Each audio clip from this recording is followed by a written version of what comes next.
શ્રીમદ ભગવદ્ ગીતાના 10મા અધ્યાયના 28મા શ્લોકમાં ભગવાન શ્રી કૃષ્ણએ એક વિચિત્ર વાત કહી છે. શ્રીમદ ભગવદ્ ગીતાનો 10મો અધ્યાય એટલે વિભૂતિ યોગ. આ અધ્યાયમાં ભગવાન શ્રી કૃષ્ણ પોતાની ઓળખાણ આપે છે, જેમાં ભગવાન શ્રી કૃષ્ણએ પોતાને સર્વ જીવોના આદિ, મધ્ય તથા અંત કહ્યા છે. આ જ અધ્યાયના 28મા શ્લોકમાં ભગવાને કહ્યું છે કે શસ્ત્રોમાં હું વજ્ર છું. ભગવાન શ્રી કૃષ્ણ પોતે ભગવાન વિષ્ણુના અવતાર છે અને પોતે સુદર્શન ચક્ર અને કૌમુદીની ગદા ધારણ કરે છે. આમ છતાં એને શસ્ત્રોમાં હું સુદર્શન ચક્ર છું એમ કહેવાને બદલે શસ્ત્રોમાં હું વજ્ર છું એમ કહ્યું છે. કદાચ તમને એમ થાય કે આ વાત તો અમે જાણીએ છીએ, પણ એવું નથી. આ વિડીયોમાં તમને એકદમ નવી જાણકારી મળશે જે તમે ક્યારેય નહીં સાંભળ્યો હોય. અને હિન્દુ ધર્મ વિશે આવી જ અવનવી વાતો જાણતા રહેવા અમારી ચેનલ વ્રતકથા વાર્તા સબસ્ક્રાઇબ કરો. તો અહીંયા જે પ્રશ્ન ઊભો થાય છે એ એમ છે કે શું ભગવાન શ્રી કૃષ્ણના સુદર્શન ચક્ર કરતા દેવોના રાજા ઇન્દ્રનું વજ્ર વધારે શક્તિશાળી છે? આ પ્રશ્નનો જવાબ મેળવતા પહેલા આપણે સુદર્શન ચક્ર અને વજ્ર આ બંને વિશે જાણવું પડે. સુદર્શન ચક્ર વિશે અલગ અલગ ગ્રંથોમાં અલગ અલગ વાર્તાઓ મળી આવે છે. ક્યાંક એમ કહેવાયું છે કે ભગવાન વિષ્ણુને ભગવાન શંકરે સુદર્શન ચક્ર ભેટમાં અથવા તો વરદાન સ્વરૂપે આપ્યું હતું. તો વળી એક વાર્તા એવી પણ મળે છે કે સુદર્શન ચક્રનું નિર્માણ વિશ્વકર્માએ કર્યું હતું.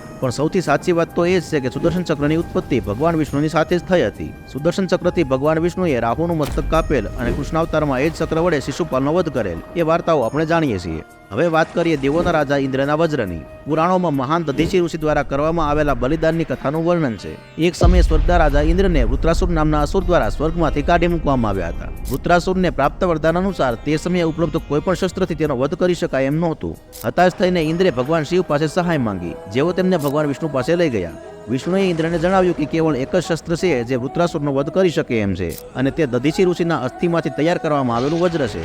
આથી ઇન્દ્ર દધીચી ઋષિને તેમના પ્રાણ ત્યાગીને મહાન બલિદાન આપવા માટે કરગરવા લાગ્યા કે જેથી તેમના અસ્થિમાંથી વજ્ર બનાવી શકાય. દધીચી ઋષિએ પ્રાર્થનાનો સ્વીકાર કર્યો, પરંતુ પ્રથમ તેણે બધી જ પવિત્ર નદીઓની યાત્રા કરવાની ઈચ્છા વ્યક્ત કરી. આથી ઇન્દ્ર બધી જ પવિત્ર નદીઓના જળને એકસાથે નૈમિષારણ્યમાં લઈ આવ્યા, જેથી સમય બગાડ્યા વિના ઋષિમુનિની ઈચ્છા પૂરી કરી શકાય. ત્યારબાદ દધીચી ઋષિએ યોગિક પદ્ધતિથી તેમનો દેહ ત્યાગી દીધો અને તેમના અસ્થિમાંથી નિર્માણ કરવામાં આવેલા વજ્રનો ઉપયોગ કરીને વૃત્રાસુરનો પરાજય કરવામાં આવ્યો અને ઇન્દ્રએ તેના સ્વર્ગલોકના રાજાનું સિંહાસન પાછું પ્રાપ્ત કર્યું. એટલે અહીં શ્રી કૃષ્ણ પોતાના ગૌરવનું પ્રતિનિધિત્વ વ્યક્ત કરવા હેતુપૂર્વક વજ્રનો ઉલ્લેખ કરે છે અને તેને ભગવાન વિષ્ણુના હાથમાં ધારણ કરેલા ચક્ર અને ગદાની તુલનામાં વધારે મહત્વ આપે છે.